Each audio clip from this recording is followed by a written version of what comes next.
we can be conditioned to think that we're too much or that we're not enough. And I mean, I think especially for me, I grew up in a small town, a very religious family. There was a lot of my big shiny generator self feeling like I was too much. And to be able to start to realize that like that's actually who I'm designed to be and let that shine was really powerful to be able to just be like, oh, this is exactly the energy that I'm supposed to be carrying consistently. You're listening to Sensitive, Spiritual, and Successful, the podcast where we uncover ways to connect you back to your soul self and get you unstuck so that you can live out your full potential. I'm Jasmine Lynn, a former psychotherapist turned human design soul guide and EFT tapping success coach, and I'm here to show you how to love yourself through all your levels of growth. I know you're here because you have an impact you want to make in this world and you have a light to share, and I'm here to guide you through that journey because you deserve soul-aligned success.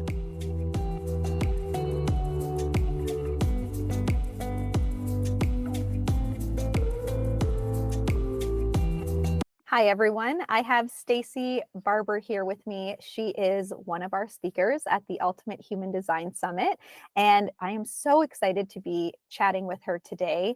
I'm going to, like I always do, throw it to you, Stacie, to introduce yourself, your human design, anything else you want to tell our listeners, and then we'll get into it. Awesome. Thank you so much. It's an honor to be here, and I'm really excited to be part of the summit. It is topics that I just really, really love and are near and dear to my heart. So I was just speaking, I live in Charleston, South Carolina. I live here with my 2 daughters and my husband. I have an 11-year-old and a 9-year-old, both little girls. So lots of modeling to think about consistently in my life. But I am a mindset and transformational coach, really working with women who are ready to step into that next version of themselves, whatever that feels like for them. And I love working with tools such as human design and inner child healing, a term that I've come to consider rechilding, to really reconnecting back with that little version of ourselves and being able to give he or her what they might need, what they might have needed in those moments, and being able to really lean in and nurture that side of ourselves. I also own a Pilates studio here in Charleston. So got lots of moving parts, but I love all of them. It keeps me on my toes. I'm a 2/4 sacral generator. So doing the things I love really helps me lean into that energy. And when I am saying yes to the things that light me up, I can really feel like I could just keep going and going and going. So yeah, I'm also a Pisces sun, double, I think that's what they call it, double Virgo moon. I was born on a full moon, so I'm a full moon baby. And then I'm a Capricorn rising. So lots of just fun little facts and snippets there. But yeah, I just love these conversations, talking about things that really deeply matter and tools that help us evolve and transform our lives. Yay. Thank you so much for sharing. I love the double earth, the moon and the rising. I'm a Taurus moon, Taurus rising, Pisces sun. I think we connected on there. Yeah. Like, oh yeah, we're both Pisces, but I didn't know we were both earth, moon, and rising as well. So Yes. it's like that grounding, your sensitivity, like that water Mhm. energy, right? Yeah, because we need that sometimes. Yeah, you're like, you can see your Pisces self, the water side. It's like, and then your moon, your earth moon's like, get it together. Oh, Come it's so true. It's so Yeah. funny. It's like Yeah. a dynamic inside at all times. There's just this little game that's being played. Always. And can you go over your defined centers for us, just so I can kind of Yes. like, Yeah, absolutely. So I am my obviously defined spleen as well.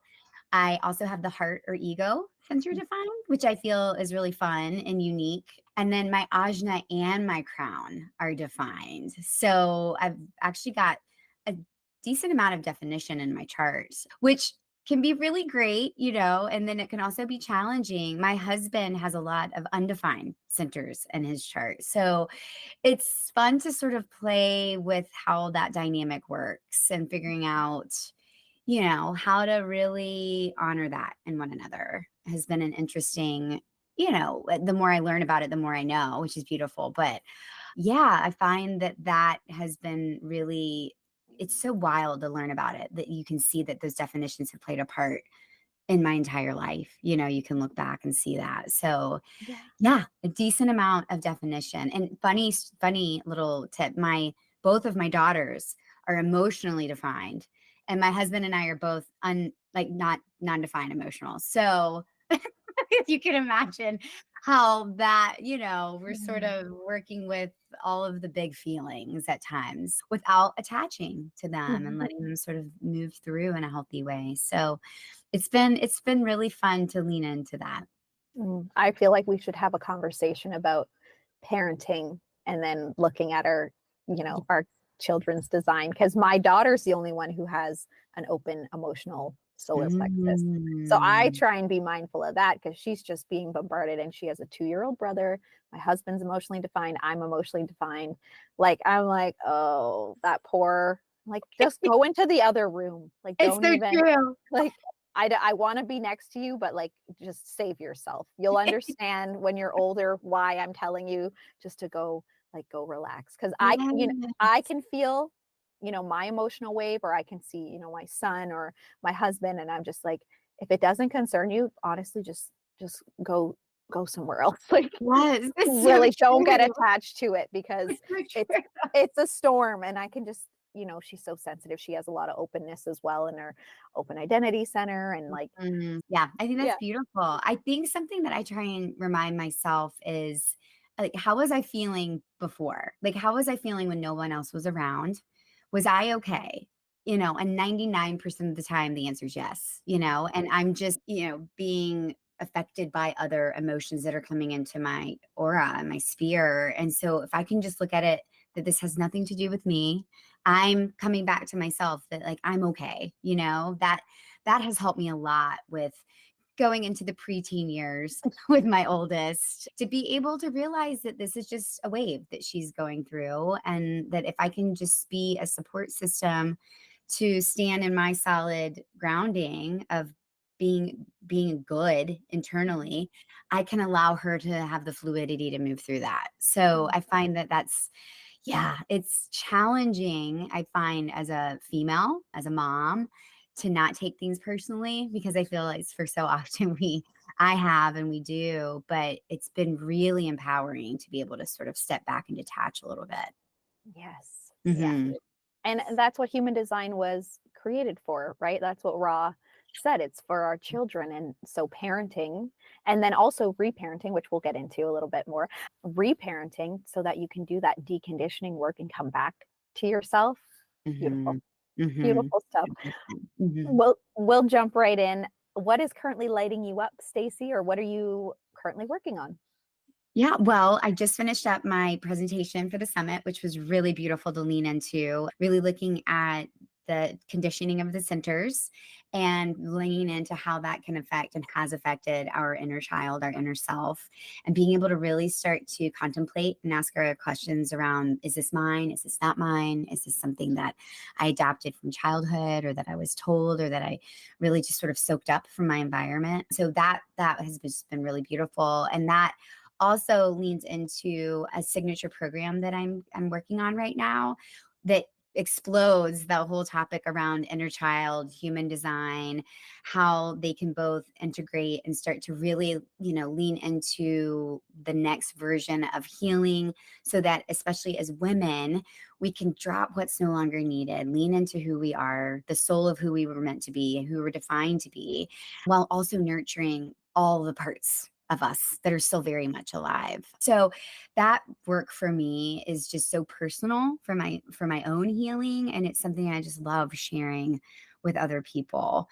And it was interesting, I just had a weekend where my niece got married, and so our whole family was there, and it was just so beautiful thinking about this work and really leaning into how much it helps me understand myself and my place and it all. And it really allowed me to sink in and be so present and not have to feel like I needed to wear hats that weren't mine. I could just really show up as I am. And it was beautiful. And it was just such an honor to be there with my grandmother and my mom and my sister. And just to see how me leaning into my healing affects generational, healing and trauma. And I am just such in a space of awe after the weekend to be able to see that and allow my girls to witness that was really, really powerful.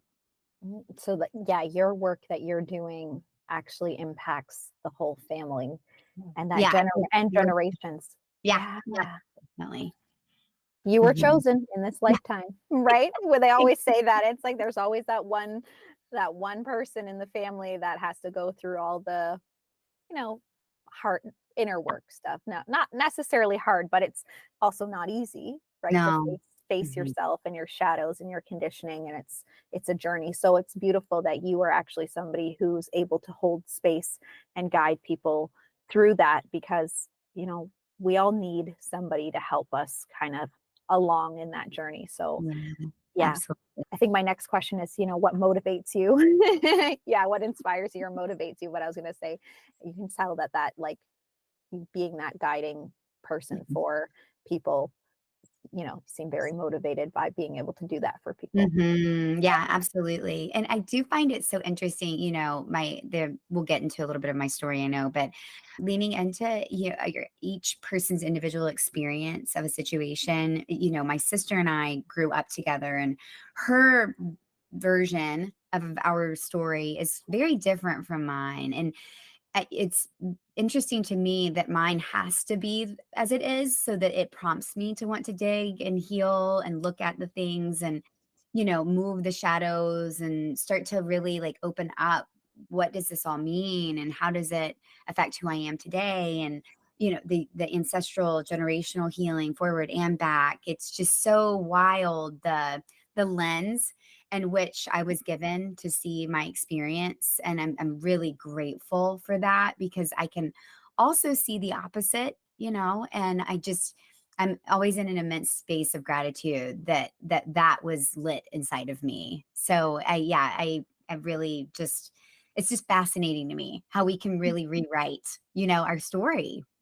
Yes. And Mhm. how our experiences can differ. We can have the same, be in the same environment in our experiences. And I link it back to, I joke like, when I was like 6 years old and looking around and being like, oh wow, like that's not what an adult should be doing, right? That level of consciousness at a certain age. And you're like, why am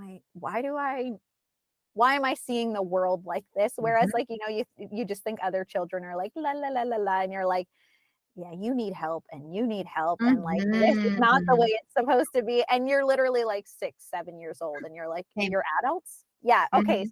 Yeah, See, exact same. you're just gifted with that. Like, here you go. You're going to see the world through trauma, basically. Yeah, I yeah, always say that. Like, I'm like, I feel like I can spot some trauma. And then, of course, I went on to be a psychotherapist because I'm yes, like, oh, let me help absolutely. understand the trauma around me and the people around me, and then help other Mhm. people. And then, so it's kind of funny that it sparks that It's inside of so true. Yeah, it's so true. But like, what a blessing, really. I mean, to be able to sort of take really, really difficult moments and hard things in life and be able to transform that by transforming ourselves so that we can help other people. It's just such a, yeah. Again, just such a sense of gratitude about that. Mhm. In the moment, Mhm. though, you're Yeah. like, what the heck? Why is this happening? Oh, yeah. I was like, "Wait, why do I see it like this and you see it like that?" She's like, Right? "Everything was fine." I'm like, "Was it?" Because Yeah, that right. felt really different to me. That's Yeah, exactly. it was just, yeah, it's wild. It really is.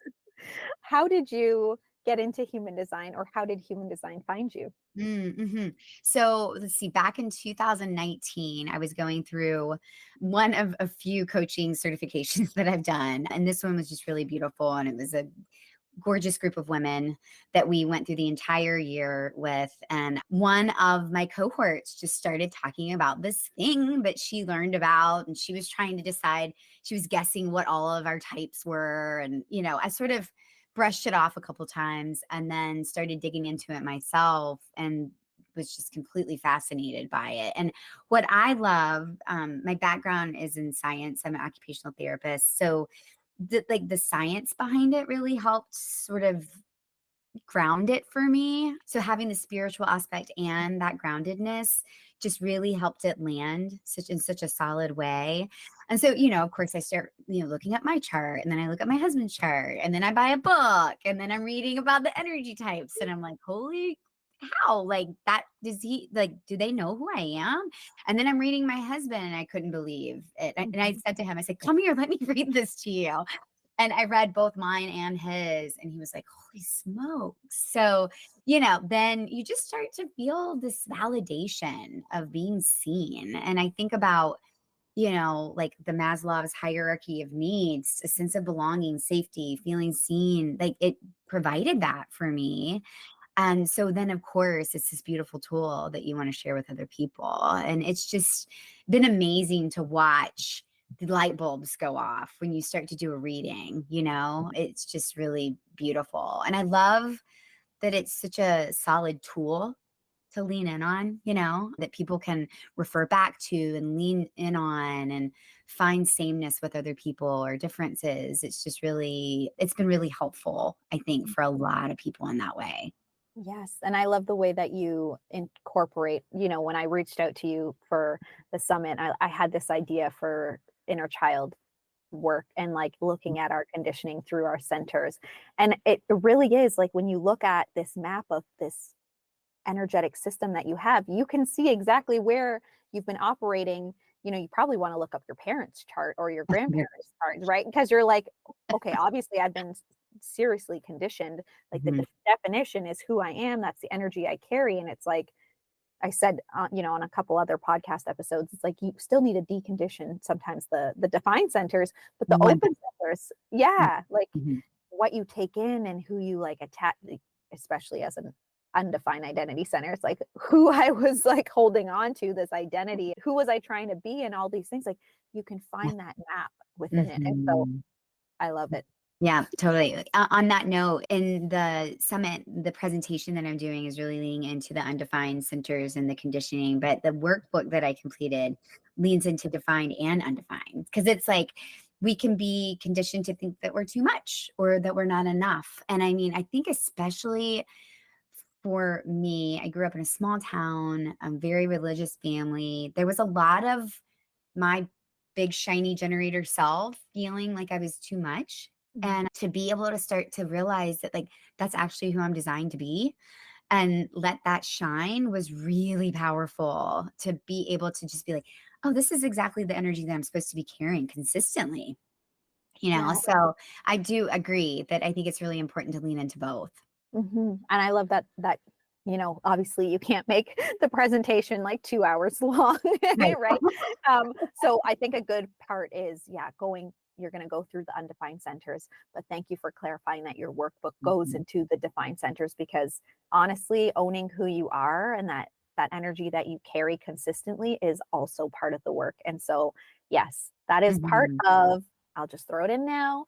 Stacie has put that in for the premium summit experience package. And I know I talk about it a lot, but I'm honestly genuinely floored at the fact that everyone has contributed to this. And I said this before too, that I priced it before I asked the speakers. Mhm. So I'm like, oh, it's a $97 package, throw in what you want. And then everyone's like coming back to me with what they threw in. I'm like, okay, so everybody needs to know Whoa. about this. Like, this is insane. If I was into human design, applying it to Uh-huh. life and business, like you want this whole package because you're set. Like you've got the inner child work, the shadow work, the Mhm. business aspects, the gates, planets, channels. Oh my God. Yeah, Yeah. yeah. You guys have all certainly over delivered in this. So that's why, if you're wondering, I always talk about, oh my gosh, get this package because it's like, it's a steal of a deal, guys. And if you want Mhm. to learn human design and you want to do that inner work, it's there for you. How has human design changed the relationship you have with yourself? Yeah, I think really, again, leaning into sort of what we just touched on, this permission to be exactly who I am and start to realize when I either unconsciously or consciously allowed myself to, shape shift or change or get more quiet or, keep myself busy or whatever it was to fit into some ideal mold or whatever, that was before me. It really helped me understand exactly who I'm supposed to be and let that just be exactly as it should be. And it was wild just leaning into that and noticing how often my G center is open as well. I think back like all of the different versions of me that I've been and how my husband is not that. Like he's sort of been who he is, and there was a little bit of judgment from towards myself for a long time about I'm just like lost and I don't know who I am. And, I've been all these different versions. I think about like all the different like outfits and looks, and, just Yeah, all the different yeah. like versions of me. But like as it should be, that that's actually exactly what had to happen for me to find out exactly who I am. And I joke, my daughters always say, Mommy, what are you going to do when you grow up? And I said, I don't know. I'm still figuring it out. Like, I don't ever want to stop growing. I don't ever want to stop changing and shifting and evolving. And my grandmother, funny enough, is turning 97 tomorrow. And I'm like, I got a decent chance of living a really long life. That's my goal. And I want to impact the most, amount of people that I can. I want to be the best version of me that I can be. And I know that it's just going to keep growing and shifting. And that's beautiful. And so I think there is this, letting go of resisting of the parts of us that are meant to be more fluid, and then allow myself, I think, learning the response, right? Like hearing, with the sacral definition of I've heard it's called like luxury of responding versus burning my tires out there, spin, spin, spin, of really being able to sort of lean back and realize what's coming to me is meant to come to me. And I have the opportunity Mhm. to lean in or say, you know what, like not right now. And that's been so huge. It stopped so much of the people pleasing that was a part of who I was for, such a long time. And yeah, it's just been a beautiful, again, permission slip to Mhm. say, this is who you are and like lean into that. It's beautiful. That is beautiful. Thank you. So, what was your path like to get to where you are now? I know we talked about, there was a lot of different Mhm, shifts mhm. and stuff. Any ups and downs or lessons in between that you want to share? Yeah, there's lots, but I'll do the hot points, right? So again, growing up, it was a really religious family on my mother's side, and my dad struggled with alcoholism from my first real memory of him. And so there was a lot of emotional trauma and toxicity in that relationship. And I can look back, and done a lot of work around this. My mom was just really trying to make it work. And I don't think realized, the impact that it was having on all of us. And as you don't in this moment, you're really in survival mode. So the majority of my childhood was that in survival mode. And then my parents, they find my mom did leave. And the way I describe this is any sense of stability that I did have, which was still really toxic, sort of was pulled out from underneath me a bit at the age of 14. So anybody that's been there, which we all have, they know that that's a pretty tumultuous time in a young girl's life. And so I started really reaching out to anything and anyone that I could find safety, love, validation, any of that. So I definitely had a pretty wild ride through my teenage years, and through just a number of events really landed in a really difficult spot. I found out I was pregnant at the age of 17 and had to make some really hard decisions there. And after I ended the pregnancy, hopefully that's okay to say here, which was the best choice for me at that time in my life, with all of the conditioning of my childhood around religion and what was right and what was wrong. The amount of shame that I put on myself after that was immense. So heavy that I really drifted into a pretty dark space of depression, ended up dropping out of high school. It was really, really a hard, dark time for a while.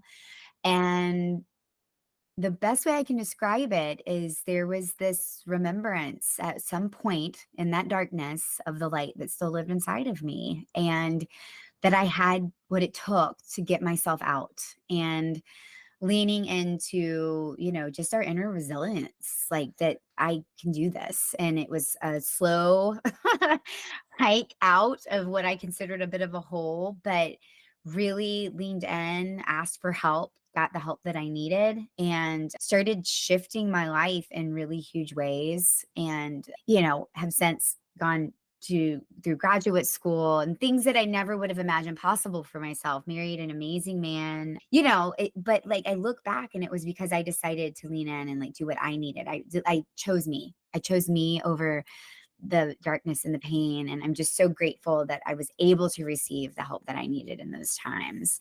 And to fast forward a little bit, 2016, my dad actually lost his life to the alcoholism that he struggled with his entire life. And that was another huge catalyst for me to decide that like this life is beautiful, but it can also be short. And we have a finite amount of time here. And so what is it that I want to do with this? And that's when I left my job that I'd gone to school for and all the things, the benefits that come with that, and started really like to craft my own path and found coaching and all of these beautiful modalities, and was just really able to start to ask myself, like, what do I want this journey to look like versus the effect of all of the things before me? And I like to say making purpose out of the pain.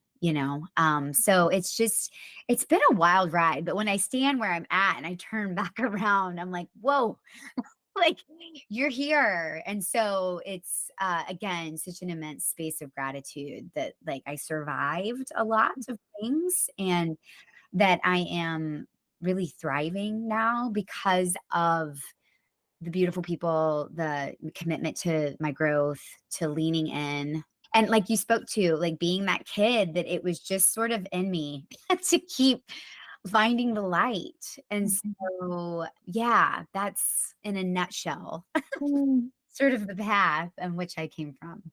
Thank you for sharing all of that. I know sometimes it's not always easy to share stories like that with obviously a lot of people. So I really appreciate you doing that for us here Mhm. because it really does give us a full kind of picture around why it is you do what you do.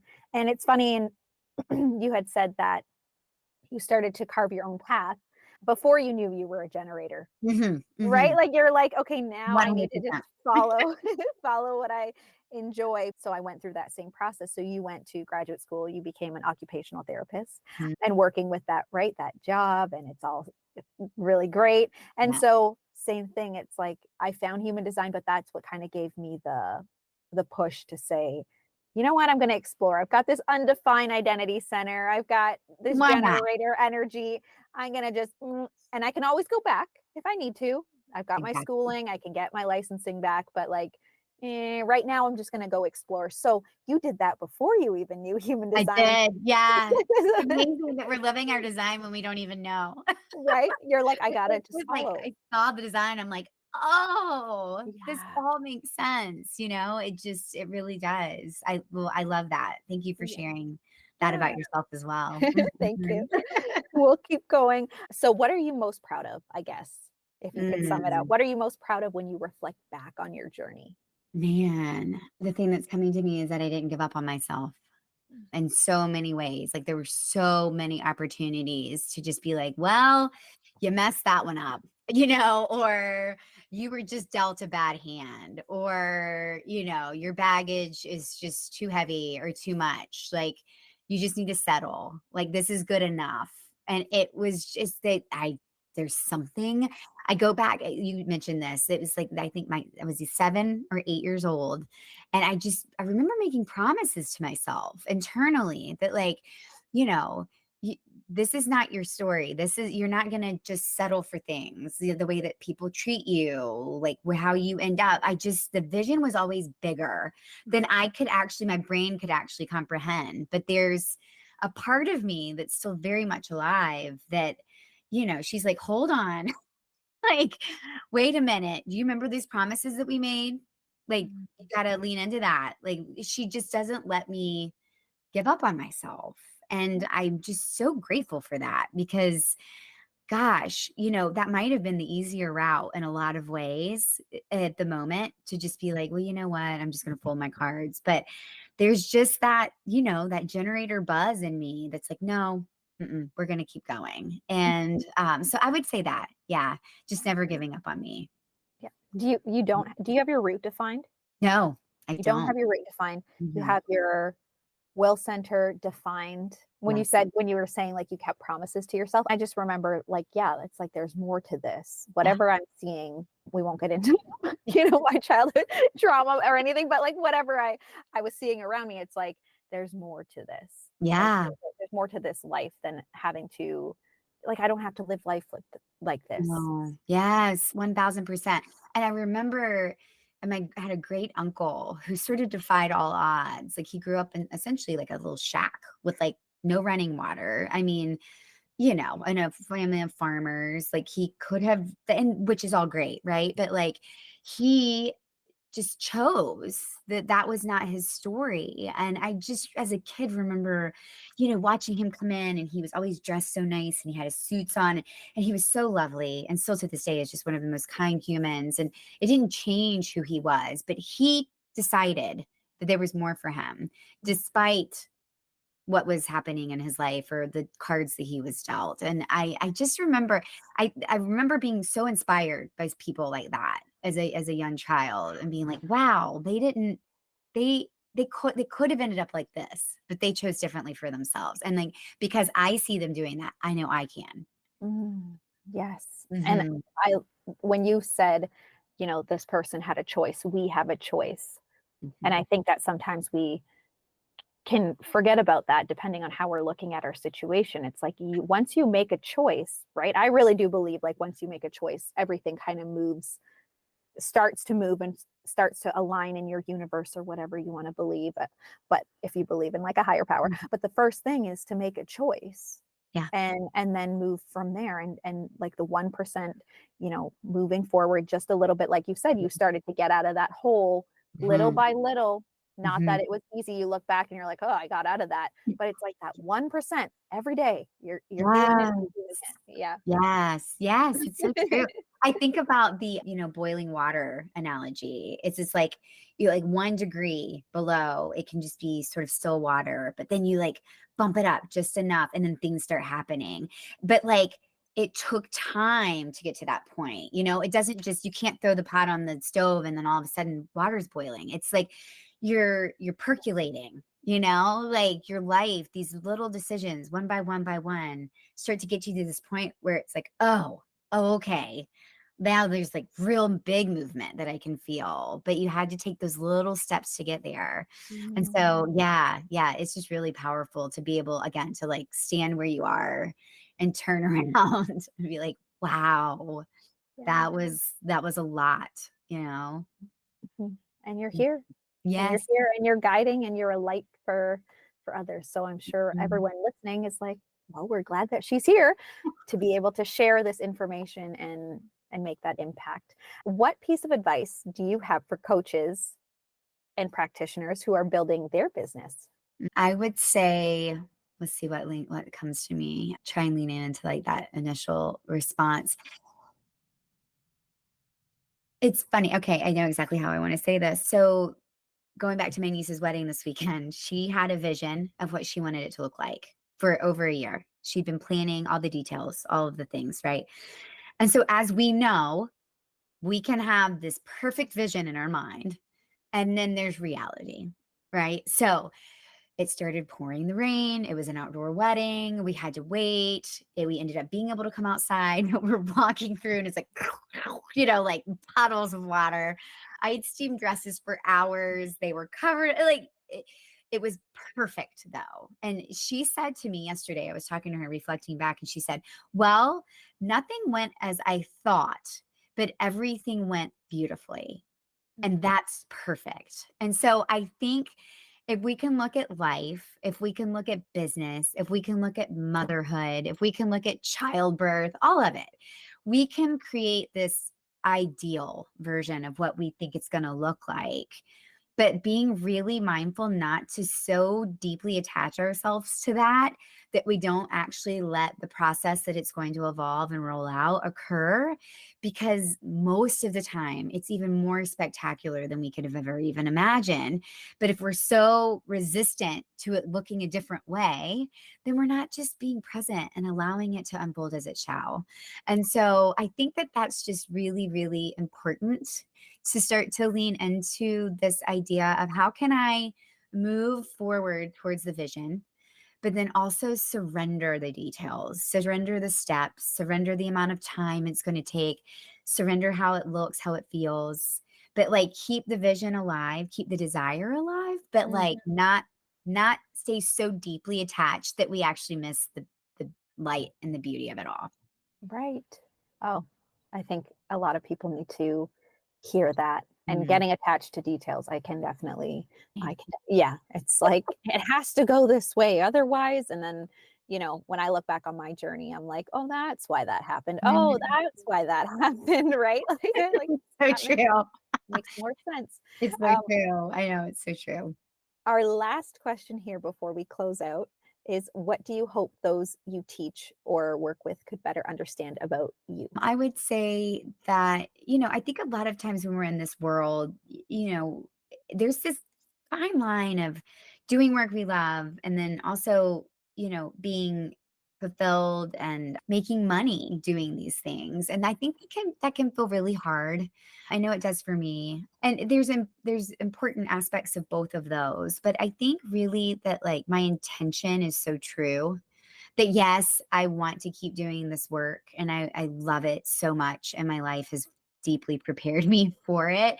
That like that people really feel that and they know that. And that I feel like my life has really been the teacher for me. And, I think that can be sometimes it can feel sticky for us, in this realm of I would do it for free all day, I would. But I think when you can feel a person's intent, then it's like the investment that we make in our time and energy and income.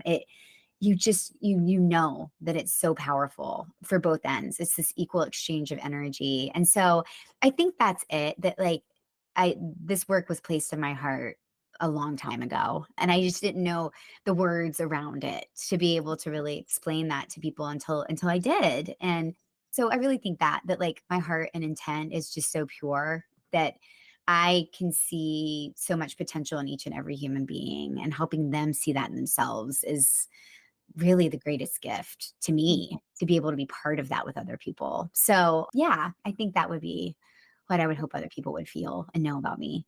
Yes, I think Mm.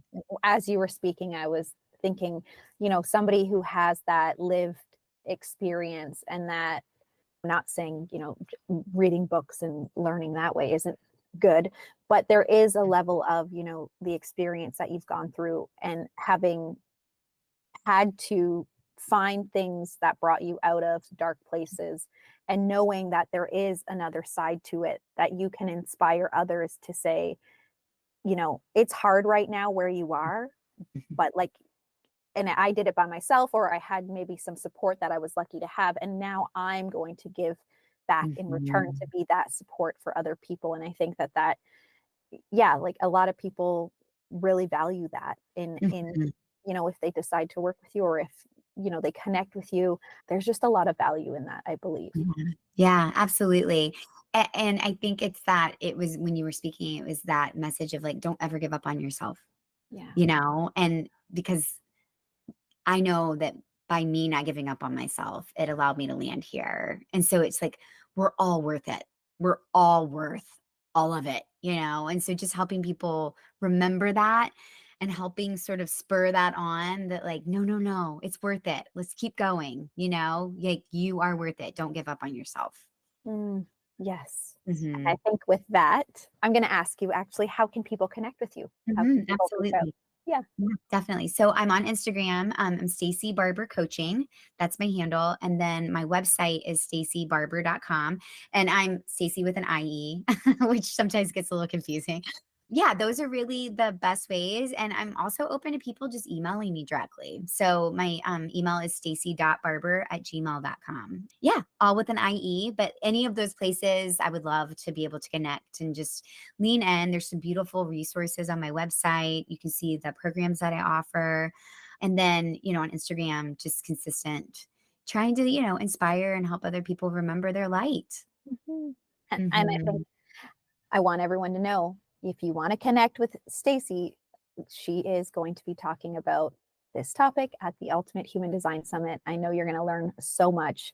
And it's been such a pleasure to be able to highlight your journey for others to listen to. This was my vision when I said, I'm going to try and see if any speakers want to hop on my podcast really quick. I Love have it. enough to do, but I'm like, let's just do it, because I think it's very valuable for people to hear this side of you, so that they know who they're learning from, and it's more of a like an enriched experience. I don't Yeah. know. That was my vision. And No, I love it. yeah, just talking to you, I'm like, oh, I can't wait till your episode comes out and people can Mhm. connect with you. So thank you.